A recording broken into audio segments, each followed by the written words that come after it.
Hello, trash kickers. This is TBrown0065. Welcome back to another discussion episode on this channel. This topic is pretty important because this is going to affect social media users who are under 16 years of age. Okay. So, what's this law about specifically? Well, if you're living in Florida and you're under 16, guess what? You can't have social media. It's that simple. Okay. I first found out about this through like a social media post that I came across. So what I did was I've done some Google searches to verify that information, and there's a lot of articles talking about it. So I decided, you know what, I think I should make a video about this topic. So now, as far as this law is concerned, I mean, I'm well above the age, so I'm not worried about that. It's not going to affect me, but it is going to affect users who are under 16 years old, okay? Now, as far as this information is concerned, I mean, I'm getting this information from Axios.com. I mean, there's other websites out there that talk about the same thing, but I'm using Axios just as an example of, the article that talks about the law. I mean, it goes into detail. If you want to check it out, I'll give you a link below in the description so that way you can, gather some information about this new law. Again, this applies if you're a Floridian.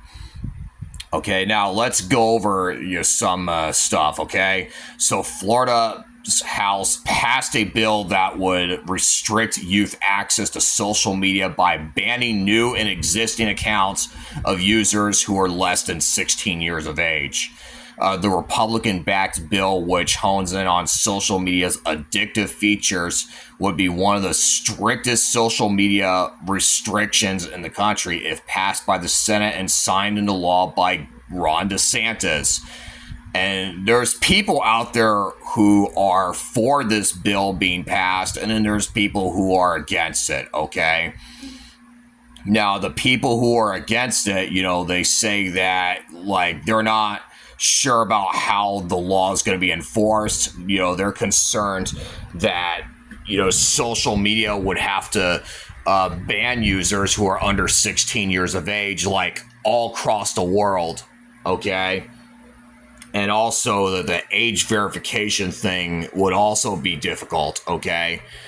And let me explain why, okay, when it comes to age verification, okay? All right, so let's say if you're an OnlyFans person, I mean, I can understand why they want you to verify your age, but, I mean, when it comes to restricted media in general, I think it should be up to the parents to decide what children should be allowed to consume, not the government, okay?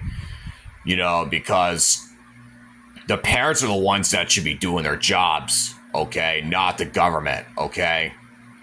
Well, I mean, yes, there should be laws that prohibit child exploitation, okay? It doesn't matter what side of a political spectrum you're on, whether you're on the left or you're on the right. We can all come together and agree that child exploitation should be against the law and it should result in severe punishments, okay? We can all agree with that because we know how fragile children are. They can't defend themselves. They can't consent to anything, okay? So we can all agree that child exploitation should never be allowed under any circumstance, okay?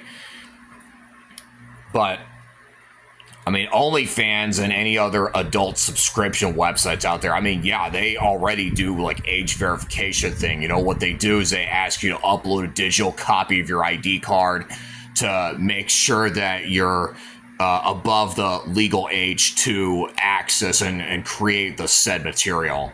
Okay. Let's see here. And then there's people out there who are for the bill, saying that, this will help protect children from online predators. I mean, we already know that, people like Bryant Moreland, known as EDP 445, which, everyone knows who that guy is, the one who's caught trying to meet up with a 13-year-old for adult activities. That's one example of how this new law would benefit users who are under 16, okay?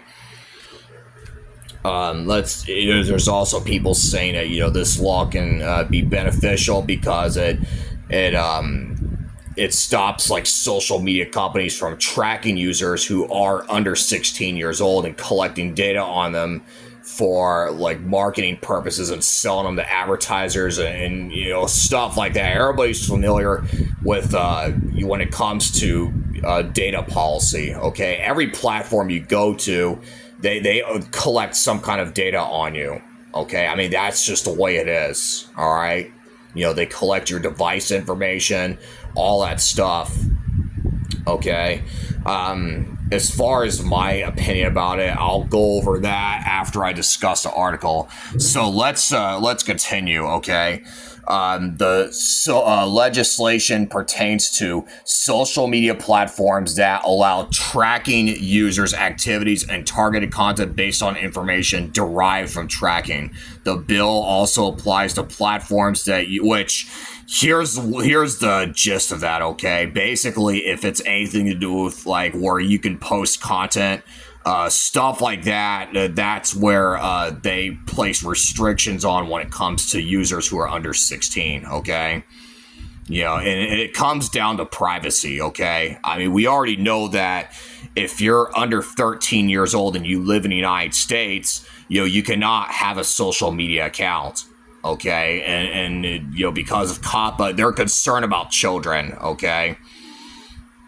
Let's see here. It excludes platforms mainly used for anything that doesn't involve creating content. That would be like, for example, emailing, direct messaging, basically anything to do with like content consumptions. Okay.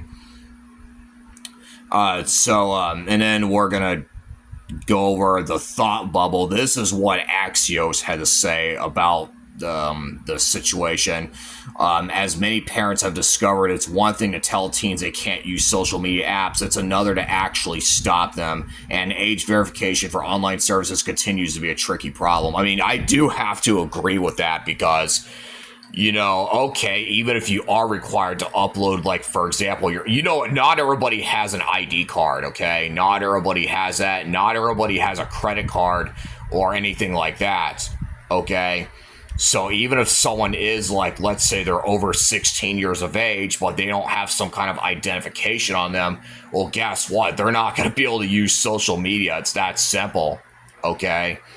And even if people do have or even if they are like under 16 years old, they're going to find a way to get around it. Okay. Like, what they might do is they might use, like, for example, their parents, ID card or driver's license. I'm going to assume it's driver's license. I mean, most parents, by now are driving, right?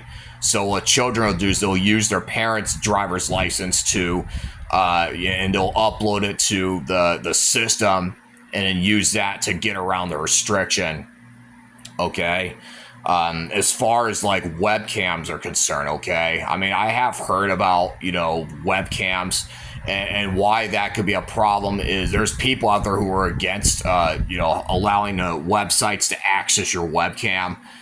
Here's the thing, okay? Data gets leaked all the time, especially when it comes to big tech. Okay, we hear stories about data breaches. And, sometimes that data ends up in the hands of criminals. And then what do you think is going to happen? They can use that to access information that is private. Okay, that would be like your medical records, your student records, all that stuff. Okay. That's the problem with uploading a digital copy of your ID card. And your identity can get stolen too. Okay, someone can open up, bank accounts using your information. I mean, that can happen. Okay. So that's why some people view that law as controversial. Some people say it's beneficial because, it stops people from, lying about their age and so on and so forth. If it's like, for example, uploading your ID card in conjunction with like, taking a photo of yourself with a webcam to make sure that your face matches with what's on your ID card. Some people say it's beneficial. So again, like I said, there's people who are for this bill. There's people who are against it. Now there are people who Now let's go over some history behind similar restrictions, okay? Let's see here. Several state legislators have considered social media restrictions, but some efforts were pushed back by courts last year. I mean, like as of the articles being written, okay?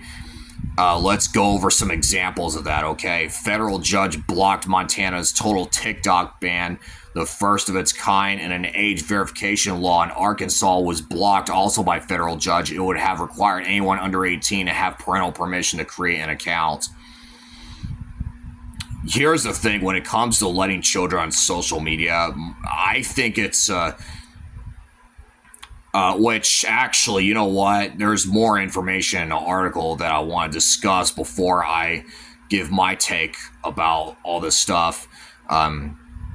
An age verification law was passed in Utah, and state officials released proposed rules for social media companies to follow.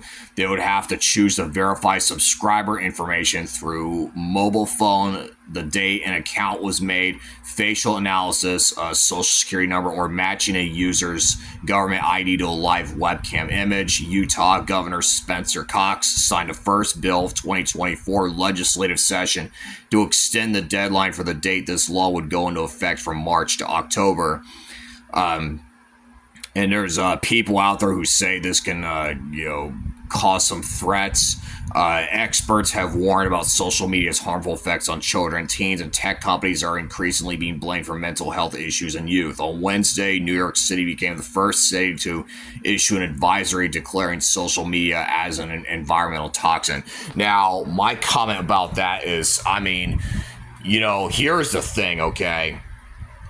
Like, we've seen people out there who post like dangerous trends on, like, let's say TikTok, for example. I love using TikTok as an example because, I mean, TikTok is a platform geared towards kids. All right.